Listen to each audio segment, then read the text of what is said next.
lagi. Di video ini Bu Guru Nita mau ngejelasin sedikit tentang mata pelajaran yang ada di subtema 3 ya. Ya sudah tidak tentang jam lagi, tapi masih tentang waktu yang berupa minggu dan hari ya.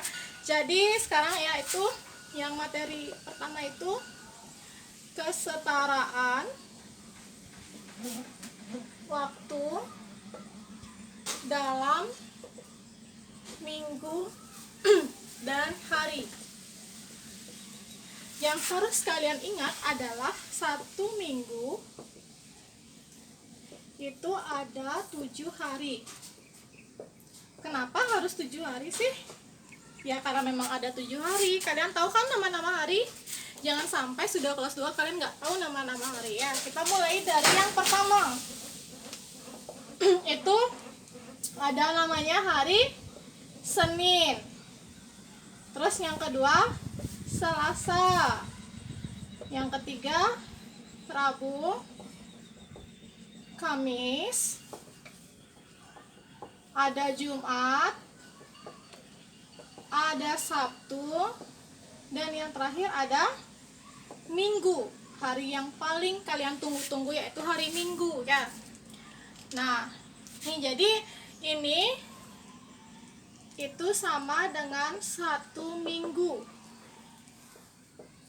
Ada 7 hari. Nah, kalian bisa lihat atau buka buku pena kalian itu halaman 142 ya. Jadi di situ ada contoh soal. Itu yang pertama itu 3 minggu sama dengan berapa hari?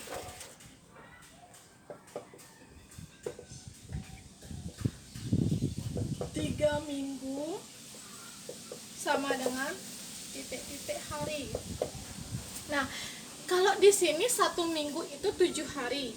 Kalau di sini ditanya 3 minggu berapa hari? Jadi caranya adalah 3 kali 7 hari. Berapa 3 kali 7? Berapa? 21 hari. Jadi 3 minggu itu sama dengan 21 hari. Terus di soal yang nomor 2, kalian bisa baca di buku pena kalian itu Jonas menginap di rumah pamannya selama 4 minggu. Nah, berapa hari Jonas menginap di rumah pamannya? Caranya adalah di sini dia nginapnya 4 minggu.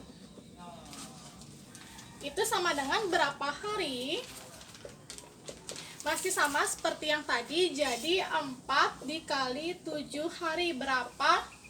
4 kali 7 hari. Ya 28 hari. Jadi Jonas itu nginep di rumah pamannya selama 28 hari. Itu dia. Kalian bisa kerjakan latihan-latihan yang ada di bawahnya.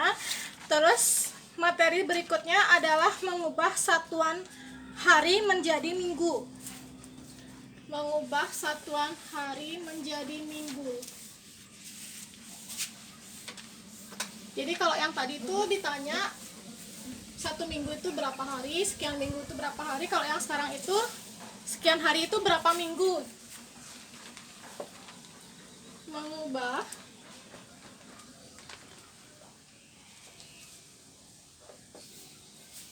satuan hari menjadi minggu.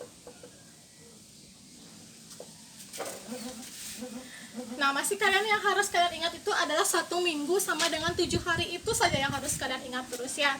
Nah, di situ di buku paket kalian itu halaman 149 kalian bisa lihat contohnya. Guru bacain ya. Sebuah pameran buku berlangsung selama 21 hari. Jadi pameran buku itu berlangsung selama 21 hari. Terus yang ditanya berapa minggu pameran buku tersebut berlangsung? Yang ditanya itu 21 hari itu sama dengan berapa minggu? Tuh seperti itu. Nah, cara penyelesaiannya kalian bisa menggunakan cara pembagian. Ya. Jadi 21 hari itu kalian bagi 7. Kenapa bagi 7? Karena satu minggu itu ada 7 hari, makanya kalian bagi 7. Berapa? 21 bagi 7? Jawabannya 3. Jadi 21 hari itu sama dengan 3 minggu. Jadi pameran buku itu berlangsung selama 3 minggu. Terus lanjut lagi ke materi berikutnya, di mana menentukan waktu dimulainya sesuatu kegiatan. Jadi untuk yang C itu menentukan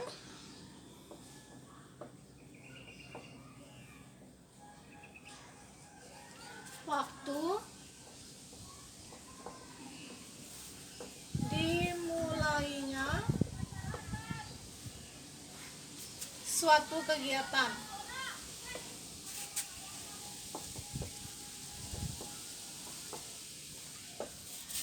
Nah, itu dia.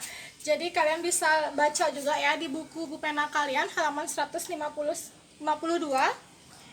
Itu kita sudah mengetahui bahwa 1 minggu itu sama dengan 7 hari. Untuk menentukan tanggal dimulainya suatu kegiatan yang telah berlangsung, kita dapat menggunakan cara berhitung mundur. Misalnya kalian libur sekolah itu 1 minggu yang lalu. Jadi kalian libur itu 1 minggu yang lalu.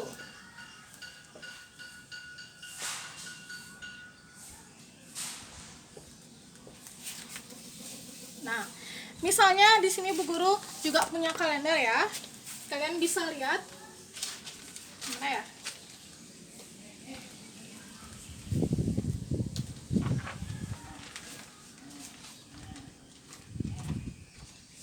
Ada, Guru pegang aja.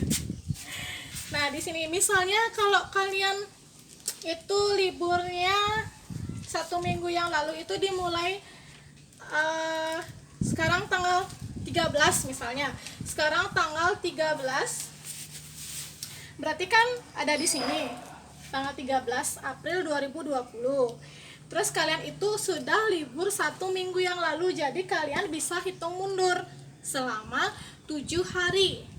Jadi kalian hitung dari tanggal 13 ini 1, 2, 3, 4, 5, 6, 7. Jadi jawabannya adalah kalian mulai liburnya itu atau awal liburnya itu mulai dari tanggal 6 April 2020. Misalnya kalian libur selama 2 minggu. Nah, sekarang ini tanggal 27 gitu misalnya ya, tanggal 27 berarti saat ini hari ini itu tanggal 27 April 2020. Kalian libur itu selama 2 minggu. Jadi 2 minggu itu sama dengan 14 hari. Jadi kalian hitung mundur selama 14 hari. Kita hitung ya. 1, 2, 3, 4, 5, 6, 7, 8, 9, 10, 11, 12, 13, 14. Jadi kalian sudah mulai libur itu dari tanggal 13 April 2020. Seperti itu caranya ya. Jadi kalian bisa hitung mundur kalau mau mencari tahu kapan awalnya suatu kegiatan itu. Nah, terus di sini juga akan materi berikutnya itu menentukan waktu berakhirnya. Nah, kalau tadi itu waktu awalnya kalian libur, kalau sekarang itu menentukan kapan akhirnya suatu kegiatan itu terjadi. Kalian bisa lihat di buku Bu Pena halaman 158 itu dengan cara menghitung pada kalender ya. Berhitungnya itu berhitung maju. Kalau tadi kita berhitung mundur, kalau sekarang itu berhitung maju. Nah, misalnya ada contoh 1 minggu lagi Made dan keluarganya akan berlibur ke Bali. Sekarang tanggal 17 Desember 2017. Hari apa dan tanggal berapakah Made dan keluarganya akan berlibur? Nah, kalau di sini Bu Guru akan kasih contoh menggunakan kalender yang Bu Guru bawa. Misalnya di Made itu misalnya hari ini itu tanggal 7 April 2020, itu contohnya ya misalnya. Nah, lagi seminggunya itu Made mau berlibur ke Bali. Jadi tanggal berapakah ya berangkat? Caranya adalah kalian hitung maju dari tanggal 7 itu sebanyak 7, karena kan lagi seminggunya dia berangkat, ya kan? Nah, jadi kalian hitung maju sebanyak 7 hari. Jadi dari tanggal 7 kita hitung 1 2 3 4 5 6 7. Jadi Made itu dan keluarganya itu berangkat ke Bali berlibur itu tanggal 14 April 2020. Nah, misalnya suatu kegiatan itu misalnya ada pameran buku deh. Pameran buku itu akan berlangsung selama 2 minggu. Pameran buku itu dibuka oleh Gubernur Bali deh, misalnya pada tanggal 1 April 2020. Jadi dibukanya itu pas tanggal 1 April. Berlangsungnya itu selama 2 minggu. Kapankah pesta pameran buku itu akan berakhir? Jadi kalian bisa hitung 2 minggu itu sama dengan 14 hari. Jadi kalian hitung maju selama 14 hari mulai dari tanggal 1. Kita hitung 1 2 3 4 5 6 7 8 9 10 11 12 13 14. Jadi pameran buku itu akan berakhir pada tanggal 15 April 2020. Seperti itu caranya ya. Itu dia materi matematika yang ada di subtema 3. Jadi kita sampai ketemu di video berikutnya.